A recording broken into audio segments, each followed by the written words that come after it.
Good morning, all of you. Welcome to our channel, Keys Spoken English Academy. Today, our topic is the simple past tense. బేసిక్గా మనము present continuous, past continuous and future continuous. After that simple present మనం నేర్చుకున్నాము. ఈరోజు మనం నేర్వబోయేటువంటి lesson ఏంటంటే simple past. So ఇక్కడ జనరల్గా చూస్తే మనం చెప్పుకునేది ఏంటంటే ప్రతి టెన్స్కి కూడా ముందుగా I think we give the definition అంటే ఏంటి, నిర్వచనము కదా, రైట్.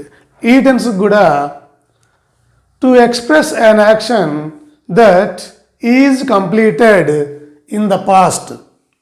దాన్ని మనం తెలుగులో ఏమంటున్నాం, గతంలో జరిగిపోయిన పనులను గూర్చి ఈ టెన్స్ తెలియజేయును. గతంలో జరిగిపోవాలి. గతం అంటే ఏంటి, జనరల్గా ఒక 1 minute బ్యాక్ అంతా గతమే. బట్ ఈ టెన్స్ విషయంలోకి వచ్చరికి ఏమవుతుందంటే నిన్న, మొన్న, పోయిన వారం, పోయిన నెల, గత ఏడాది, లేకపోతే ఒక 4 ఏళ్ల క్రితం అని చెప్పేటప్పుడు మాత్రమే మనం ఈ టెన్స్ని ఉపయోగించాలి. అప్పుడే జరిగిపోతే దానికి ఒక టెన్స్ ఉన్నది. 1 month బ్యాక్ జరిగిపోతే దానికి కూడా ఒక టెన్స్ ఉంది. అవి మనం ఫ్యూచర్లో చూడబోతున్నాం వాటిని.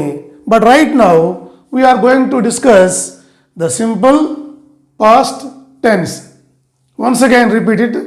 To express an action that is completed in the past. గతంలో జరిగిపోయిన పనులను గూర్చి ఈ టెన్స్ తెలియజేయును. దీనికి ప్రిన్సిపల్ సూత్రంగా మనం ఏం చేస్తామంటే ఇక్కడ సబ్జెక్ట్ ప్లస్ V2 అంటున్నాం. దీనికి మనం సబ్జెక్ట్ ప్లస్ ఇక్కడ V2 మీన్స్ ఇక్కడ వెర్బ్ యొక్క రెండవ రూపం. ఫర్ ఎగ్జాంపుల్ ఇలా గో, వెంట్, గాన్ అండ్ గోయింగ్గా తీసుకుంటే ఈ గో అనే దాన్ని మనం ఇక్కడ దీన్ని V1గా చెప్పుకున్నాము. V2 V1 అంటే ప్రజెంట్ పార్టిసిపుల్ అని అంటాము. V2 అంటేనేమో పాస్ట్ పార్టిసిపుల్ వెర్బ్ ఫామ్ అంటాం దాన్ని, రైట్. ఇప్పుడు రాస్తే మీరు ఇలా రాయాలి, లేకపోతే ఇలా కూడా రాయొచ్చు అనమాట. సబ్జెక్ట్ ప్లస్ V2 అంటే వెర్బ్ యొక్క రెండవ రూపాన్ని మనం ఇక్కడ తీసుకుంటాము. ఒకవేళ అలా కాకుంటే మనం ఇలా కూడా వ్రాయొచ్చు. ఎట్లా అది, subject plus did plus V1 అంటున్నాం దాన్ని. సో ఆ ప్రకారంగా మనం ముందుకు వెళ్తే ఇక్కడ చూస్తే కనుక సబ్జెక్ట్ అనగానే బాగా మనకి పరిచయము. I, we, you and you, he, she, it, they అని చెప్పుకుంటాం మనం. అంటే కర్త అని చెప్పుకోనబడేది సబ్జెక్టుగా ఉంటుంది. అలాగే ఇక్కడ ఈ డిడ్ అంటే అర్థం ఏంటంటే చేసెను అని వస్తుంది అర్థం అన్నమాట. డూ అంటే చేయుట. సపోజ్ ఐ డిడ్, నేను చేశాను. ఏంటది, వెళ్ళుట అనే ఒక పనిని. ఎప్పుడు, గతంలో. ఐ వెంట్ అంటే నేను వెళ్ళాను. దీనిని మరోలా ఈ ప్రకారంగా రాస్తే దీన్ని మనం ఐ డిడ్ గో అని వ్రాయచ్చు. ఒకవేళ వి సా, మేము చూసాము అనేది ఒక యాక్టివిటీ పర్ఫెక్ట్గా గతంలో జరిగిపోయింది. దాన్నే మనము వి డిడ్ సి అంటున్నాము. అలాగే you wrote, right, wrote, return కాబట్టి నీవు వ్రాసావు. అలాగే యు ఏట్, మీరు తిన్నారు. హీ కేమ్, అతడు వచ్చాడు. He did come. She song, ఆమె పాడింది. She did Singh. అలాగే ఇట్ ర్యాన్, అది పరిగెత్తింది. ఇట్ డిడ్ రన్గా ఉంటుంది. దే ప్లేయిడ్, వారు ఆడారు. దే డిడ్ ప్లే అంటున్నాం మనం. ఇలా ఒక ఎగ్జాంపుల్ రాయడం చాలా సింపుల్ అనమాట. సింపుల్ పాస్ట్ అనేది it's very very simple tense అనమాట. సింపుల్ ప్రజెంట్ అనేది చాలా డిఫికల్ట్ అన్నమాట అది. సో మనం చూసాం దాన్ని మొత్తం 5 parts వి డిస్కస్డ్ అనమాట. బట్ ఇన్ దిస్ చూడబోతే సింపుల్ పాస్ట్ అనగానే సబ్జెక్టు V2, ఒకవేళ మీకు ఈ ఫామ్ అర్థం కాకపోతే దాన్ని మీరు ఇలా రాయండి. సపోజ్ ఇప్పుడు ఈట్ ఈట్ అని అనుకున్నాం కదా, ఆ ఏట్ మీకు తెలియకపోతే ఆ ఈట్ మీకు ఏట్ అర్థం కాలేదు, అప్పుడు ఏం చేస్తావు? ఐ ఈట్ నేను తింటాను సింపుల్ ప్రజెంట్ అనుకోండి. ఐ ఏట్ అన్నప్పుడు ఏట్ మీకు అర్థం కాలే, then use it I did eat. ఏం లేదండి, అన్నిటి ప్రక్కన డిడ్ పెడితే ఇక్కడ V1 డిడ్ పెడితే V1గా ఉంటుంది, డిడ్ లేకపోతే అది V2గా ఉంటుంది. Come came come, run ran run, stand stood. Okay, bring brought అనమాట సెకండ్ ఫామ్ అనమాట. సెకండ్ ఫామ్ అనే వెర్బ్ని డైరెక్ట్గా మీరు వితౌట్ ఎనీ హెల్పింగ్ వెర్బ్ వ్రాయగలిగితే that will be the simple past. లేకపోతే డిడ్ ఉపయోగించి వ్రాసినట్లయితే అది కూడా సింపుల్ పాస్టే అవుతుంది. బట్ ఈ రెండింటిలో కూడా డిఫరెన్స్ ఏమీ ఉండదు. I went, I did go. Suppose I taught, I did teach. I stood, I did stand. You came, you did come. They ran, they did run.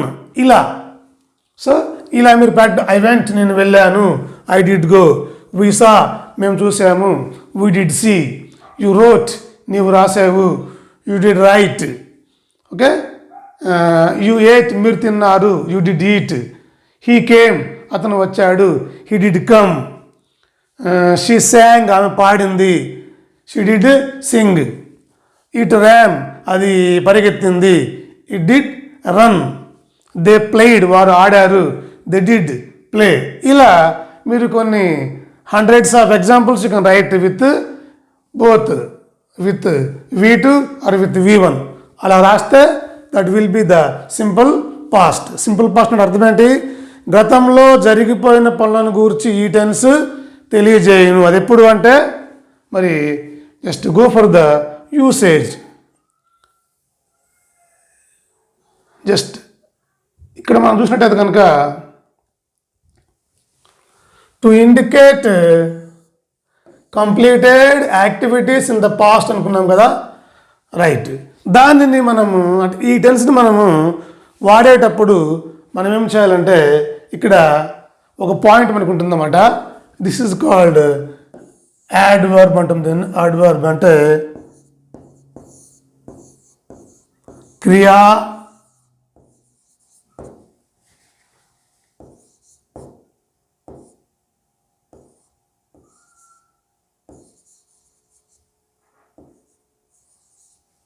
క్రియా విశేషణము అంటాం దీన్ని.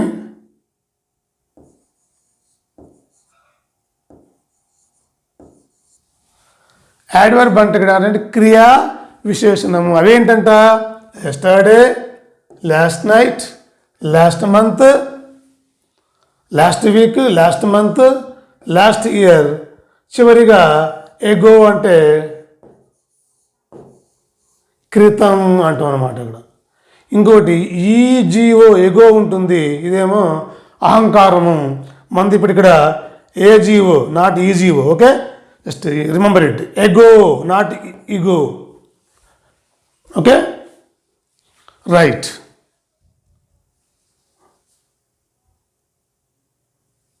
సో ఇప్పుడు మనం ఇక్కడ ఎగ్జాంపుల్ చూస్తే ఐ స్టడీ డిగ్రీ, లేకపోతే I completed degree. ఎప్పుడు మరి ఒక పర్టికులర్ సమయం చెప్పాలి, దానికి టైం చెప్పాలి. I completed degree last year. We saw a movie, మరి ఎప్పుడు? Last night.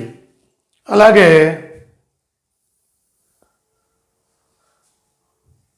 I met him yesterday. She married ago 3 years లేదా 3 years ఎగో. అలాగే my father retired last month. ఈ సందర్భాలను మనం వాడినప్పుడు మాత్రమే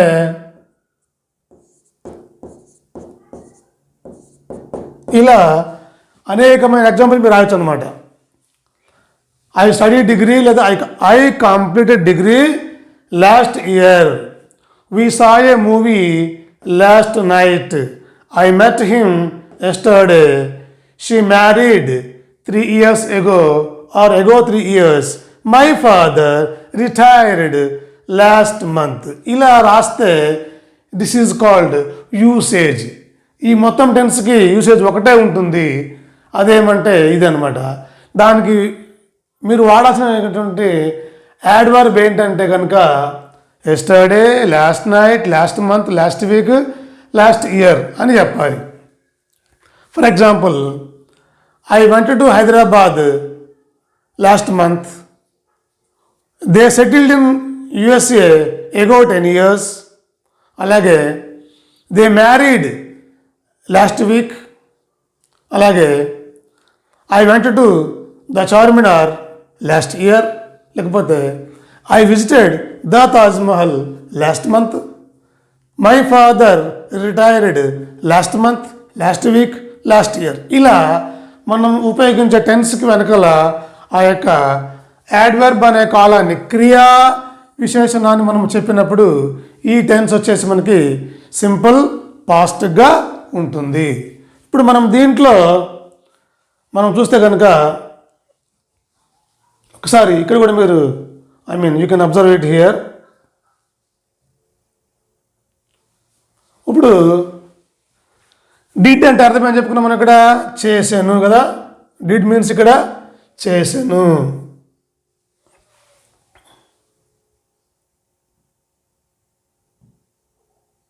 డిడ్ మీన్స్ చేశాను. Okay, sorry.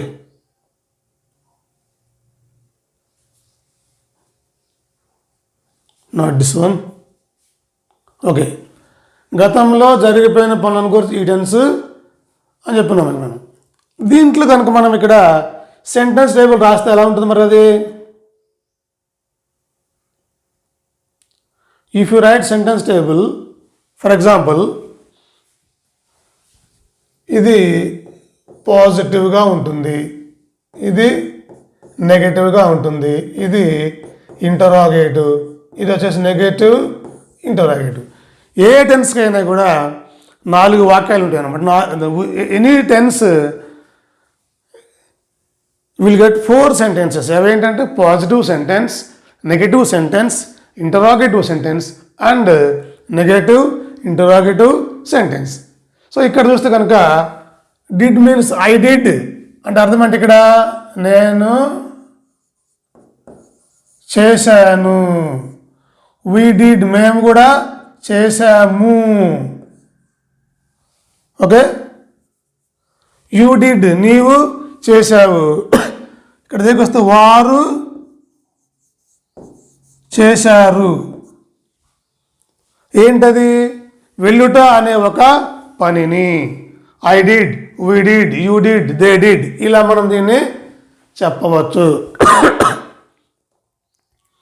చూస్తే కనుక దీనిపైననే మనం ఒక సెంటెన్స్ టేబుల్ రాస్తే అది ఎలా ఉండబోతుందంటే sentence table will be like this.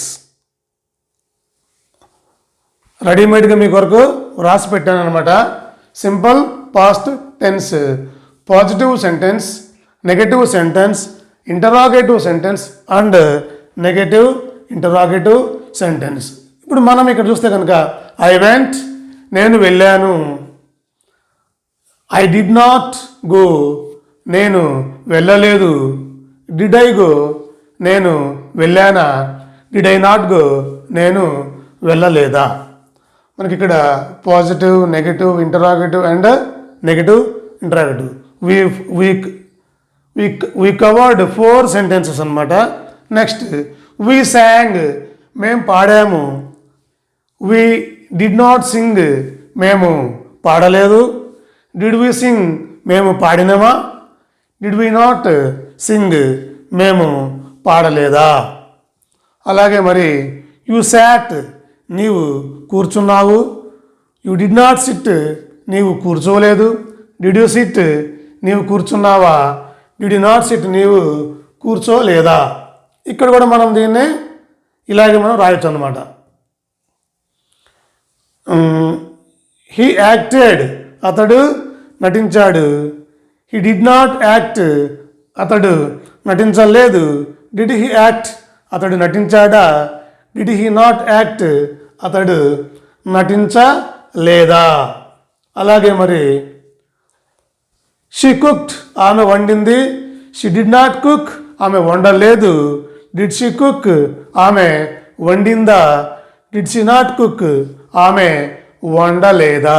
ఇలా సింపుల్ పాస్ట్లో మనము టెన్స్ యొక్క యూసేజ్ చూసాం ఫస్ట్ ఆఫ్ ఆల్ మనము. దాని తర్వాత దీనిపైన మనము ఐ వి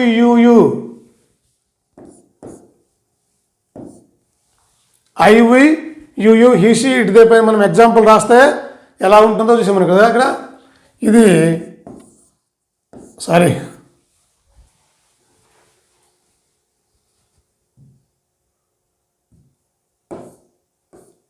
ఓకే, ఇది ఐగా తీసుకుంటే ఇది వి అనుకున్నాం. ఇది you, he, she, it, they. ఇలా మీరు వీటిని మీ యొక్క రొటీన్ లైఫ్లో మీరు కూడా వీటిని ఇలాగే మీరు ప్రాక్టీస్ చేయొచ్చు అన్నమాట. ఆ ప్రాక్టీస్ మీరు ఎలా చేయాలంటే మీకు మీరుగా జస్ట్ ఒక వైట్ పేపర్ తీసుకొని సింపుల్గా ఇలా 4 కాలమ్స్ డ్రా చేయండి. చేసిన తర్వాత సింపుల్గా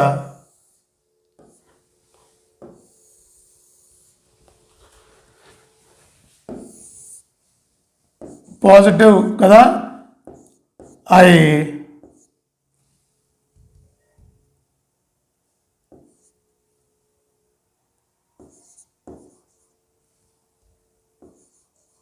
ఐసా. నెగిటివ్లోకి వస్తే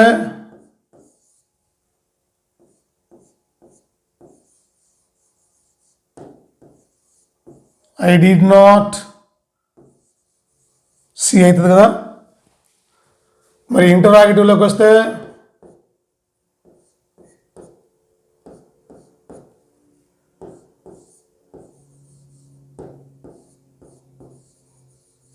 did I see.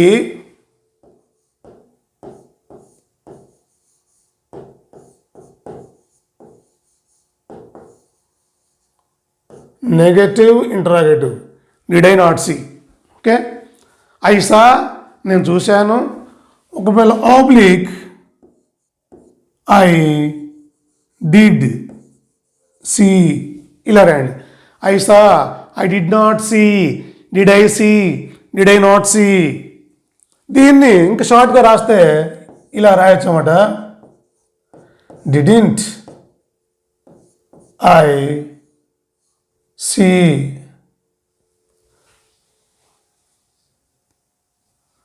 I saw, I did not see, did I see, did I not see. Next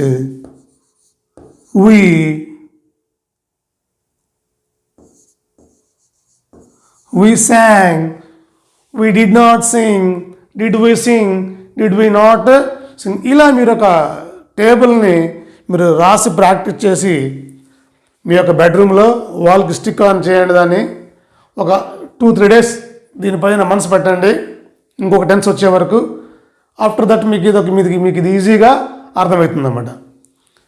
so this is the simple past tense part 1. Next, go for the second session. Until then, please like, share, subscribe our channel. Especially, please share this channel to the 6th class to degree Telugu medium background people for grammar point of view. Okay, thank you.